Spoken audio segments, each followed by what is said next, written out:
మనశంకర Varaprasad trailer వచ్చింది ఎలా? Yeah చాలా బాగుందండి. అంటే లైక్ ఒక సాంగ్ అయితే నాకు చాలా నచ్చింది, వెంకటేష్ గారిది చిరంజీవి గారిది. అంటే ఎవర్ గ్రీన్ అసలు ఆ ఇద్దరు మెగా అంటే సూపర్ హీరోస్ కదా. సో ఒకటే స్క్రీన్ మీద చూడడం చాలా హ్యాపీగా అనిపించింది.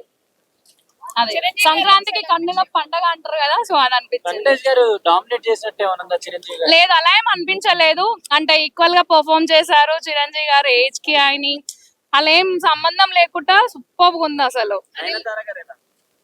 యా యాజ్ యూజువల్ బానే ఉంది, బట్ సెట్ అవ్వలేదు అనిపించింది. But it's okay. ఎందుకు అని అంటే ఎందుకో నాకు నచ్చలేదు బ్రో. చిరంజీవి గారికి పేరు గా సెట్ అవ్వలేదు. అవ్వలేదు. ఒకవేళ కనుక ప్లేస్ లో వేరే హీరోయిన్ ఉండాలి అనుకుంటే ఎవరు సెట్ అవుతారు? రష్మిక మందానా, లైక్ సమంత, వీళ్ళైతే బాగుండు అనిపించింది. ఎవరికి? వెంకటేష్ గారికి చిరంజీవి? చిరంజీవి గారికి. అంటే చాలా మంది సినిమా మొత్తం గ్రీన్ స్క్రీన్ లో చేశారు అని చెప్పి మాట్లాడుతున్నారు. యాక్చువల్లీ నాకు ఆ స్క్రీన్ ల గురించి తెలియదు బేసిక్ గా, బట్ నాకు చూడడానికి అయితే మంచిగా అనిపిస్తుంది. అనిల్ గారు ఇద్దరిని బ్యాలెన్స్ చేస్తారా, వెంకటేష్ గారిని చిరంజీవి గారిని? యా చేశారు కాబట్టి మూవీ తీశారు కదా. కానీ ట్రోలింగ్ వస్తుంది, కొంచెం క్రింజ్ కామెడీ అని అలా ట్రోలింగ్ వస్తుంది కదా. అంటే నేను ఓవరాల్ గా మూవీ చూసి జడ్జ్ చేస్తా, ట్రైలర్ చూసి జడ్జ్ చేయలేను కాబట్టి. సో మూవీ చూసి చెప్తా ఓవరాల్ గా. అంటే అనిల్ గారికి ఒక డిజాస్టర్ లోడ్ అవుతుందని చెప్పి అంటే ప్రతి సంక్రాంతికి అనిల్ రావుపూడి గారు ఒక ఫ్యామిలీ బెస్ట్ మూమెంట్ ఇస్తా అంటే ఎంటర్టైన్మెంట్ ఇస్తాడు కాబట్టి, సో ఇది కూడా అలానే ఉంటది అని చెప్పేసి అనుకుంటున్నాం. ఓవరాల్ గా ఎట్లా ఉంటుంది అంటారు సినిమా? యా చూడొచ్చు, బానే ఉంటది. బట్ రాజాసాబ్ అంతా హిట్ అవ్వకపోవచ్చు అనిపిస్తుంది. రాజాసాబ్ హిట్ అవుతా? యా అవును, ఎందుకని? నేను ప్రభాస్ గారి ఫ్యాన్ ని, డార్లింగ్ ఫ్యాన్ ని. కోరుకోవడం తప్పలేదు. ఎలా ఉంది ఇప్పుడు? సాంగ్ రిలీజ్ చేస్తున్నారు, ఇంకా చేయలేదు ఏంటి? అంటే వాళ్ళ రెస్ట్రిక్షన్స్ ఏమున్నాయో, వాళ్ళ డేట్స్ లైక్ ఉంటాయి కదా, సో వాళ్ళ ప్రాబ్లమ్స్ వల్ల మేబీ రిలీజ్ చేయలేరేమో. అయితే ఇప్పుడు ఈ సంక్రాంతికి వచ్చే సినిమాలో ఏది పెద్ద హిట్ అవుతుంది? నేను రాజాసాబ్ అనుకుంటున్నాను. సరే అండి, రాజాసాబ్ తర్వాత ఏది అవుతుంది అండి?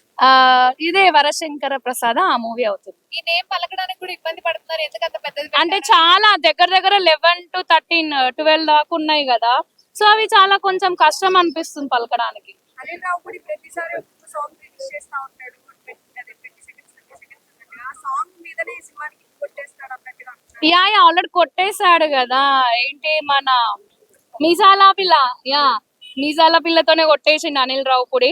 అండ్ ప్రసాద్ అండ్ ఇప్పుడు వెంకటేష్ సార్, చిరంజీవి గారు ఇద్దరు తీసింది. సో ఇది కూడా హిట్ అవుతుంది అనిపిస్తుంది, కానీ రాజాసాబ్ హిట్ అవ్వాలి. సంక్రాంతికి సినిమాలు వస్తున్నాయి, అసలు జనాలు ఏ సినిమాకి వెళ్ళాలి ఏంటని చెప్పి చాలా మంది టెన్షన్ లో ఉంటారు.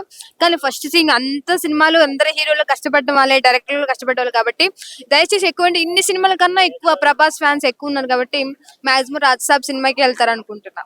అదే ఎందుకంటే ప్రభాస్ కి ఎప్పుడైనా సరే ఏ సినిమా తీసినా కంపల్సరీ ఫ్యాన్స్ ఎక్కువ వెళ్తారు. అండ్ డైలాగ్స్ కానీ యాక్టింగ్ ఉన్న పర్సన్ మెయిన్ యూత్ అబ్బా, యూత్ ఎక్కువ ఎంకరేజ్ చేస్తారు ప్రభాస్ కి. కంపల్సరీ రాజసాబ్ ఎక్కువ కలెక్షన్ వస్తుంది, థియేటర్ నిండిపోతా అనుకుంటున్నాం.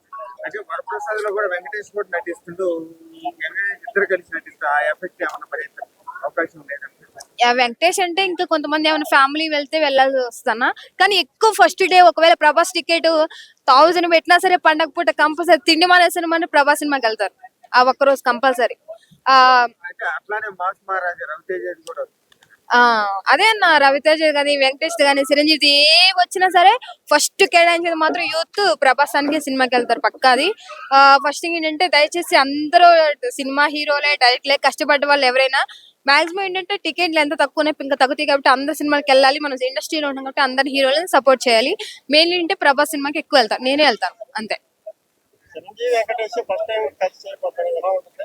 చిరంజీవి వెంకటేష్ వేరే లెవెల్ అన్న, చిరంజీవి మాత్రం ఆయన తోపు, అసలు ఇండస్ట్రీనే దడలాడిస్తున్నాడు కదా చిరంజీవి.